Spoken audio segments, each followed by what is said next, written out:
If you've been following Need for Speed on social media, you may have noticed some posts to do with vehicles that have been announced with the game. Now, we already knew these vehicles existed, the Chevy Bel Air and the Nissan Fairlady. These two cars, although they've been announced before, I wanted to pick on them a little bit, not just the cars themselves, because we've already seen them. I will show you the pictures throughout the video, but I'm also going to talk about something that's quite a bit more important. If you want to know a rundown of the vehicles and you haven't seen them already, go check out the link down below, link to Corey's articles over on the Knobheads, and he has basically been hamming on those. Hamming. I wanted to dive in at a different angle. Now, if you look at these vehicles, they are different specs. One of them has been built up to be a drag vehicle, and one of them has been built up to be an off-road vehicle. Very different categories, but if you look at the stats, they're not too far apart. The modification list for the Fairlady shows decent level parts, though level 15, one level 15 right here, which is actually the transmission. But one thing to note is the perks. We, for example, have acceleration perk here, which obviously will be very good for drag racing, and this is what this car becomes, a drag racing vehicle. Inside the Chevy Bel Air, we actually have two level 15 parts, level 14, level 30, so we have quite a few more mods on this side of the vehicle. It's quite a bit higher level, not massively, I would imagine, but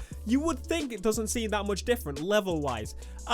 It's kind of big. Fairlady drag car, as you can see, 147 brake horsepower, stock 569 for the upgraded vehicle, which is a drag car, and top speed of 199. And then if you go over to the Chevy, 863 brake horsepower with a top speed of only 173. So obviously weight reduction is introduced with the drag car, some kind of methods in where you don't need as much power, but at the same time the other one's American, so they're just throwing as much power as they can. The drag car obviously has an advantage over the off-road car because it's made to do top speed and acceleration. That's what they're built for. So a car that has less upgrades in the drag side is faster, but it's honestly not that much faster. Comparing the top speed and the launch, they're pretty close. 2.47 on the drag car, and then 2.3 on the Chevy that's an off-road car. There isn't that much of a gap, and that's obviously because the Chevy has been upgraded quite a lot. Now, that makes me go to think that I'm very glad for what? Let's just start with that. I'm very glad that they introduced tiers into the game, where tiers, like, you have to have a specific, like, you have to be driving a drag car in a drag race, and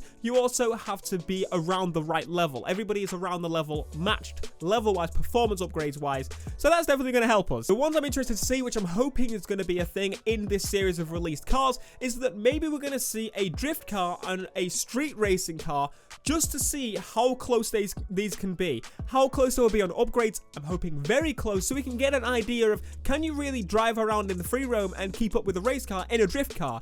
I just want to know these things because obviously the thing I'm pushing for and hoping for from what I've played already, the handling is fantastic in the new game, especially when you go to the race side and you put a more grip focus on. So if it is the same, will an easy drift car and a race car on easy, which is drift mode, basically match up?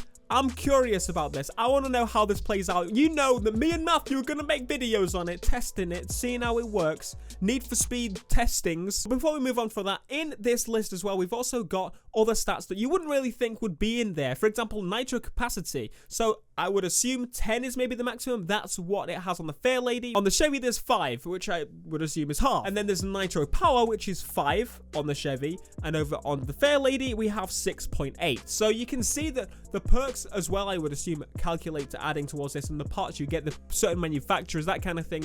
All this has been mentioned before in how if you get a specific manufacturer, they'll be good at certain things over another. But it's going to be super interesting because once you've got all level 15 parts for your car, or max level parts, should I say, on your car, then what happens? Like, is there any way to progress even further than that? Yes, there is perks. Yes, there is matching all the manufacturer parts, because if you do all that, it's going to be even faster. So someone with a level 15 car isn't necessarily going to be better than you.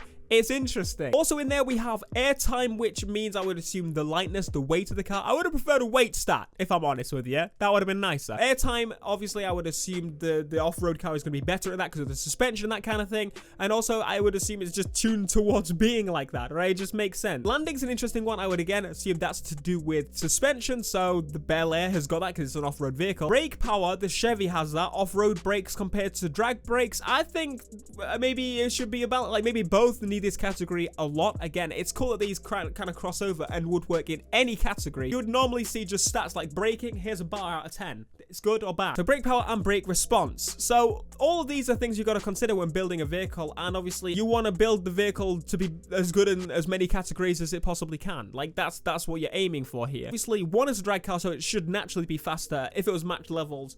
the Chevy is creeping up on it. Now, why is that? I saw some people asking about why the off-road vehicle was creeping up on the drag car, because the drag car should be faster, right? Well, yes, but if you think about it, to accelerate off-road, you need a lot of power. You need a lot of power instantly. You need to be light, and you need to get gone. Now, it might not necessarily have a better top speed. Drag car's definitely going to do better at that, but the off-road needs to accelerate faster. It needs a lot of power instantly. It needs torque to get moving very quickly, just like the drag car does. So it has some crossover here, and I thought it would be cool to kind of talk about this and let you guys see that, again, once we see more of these specs, we'll get to do more comparisons like this. I didn't necessarily want to be like, here's a Chevy Bel Air, we already knew it was in the game.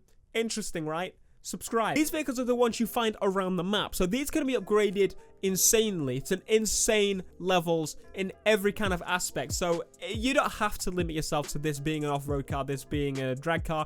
You can choose whatever you want, but this is just showing you the more extreme, so that's one thing to keep in mind. I'm excited to see the normal standard cars. I want to see some other vehicles in there. I want to see a Skyline, please, someone. It's on the case. Give me some upgrades on this. Show me the big wang. So if you want coverage of Build of the Week, make sure to follow the article links down below. Corey has been hamming, as I said earlier, those articles out and basically going in on depth and details and stuff like that. But again, I wanted a different approach from this because these cars, they don't make sense for me to cover. As soon as they start releasing new cars, I'm going to cover. You know it. So if you did enjoy this video and you thought it was a little bit different, smash like, subscribe if you're new, and I'll catch you guys in the next video. Catch you guys. Peace.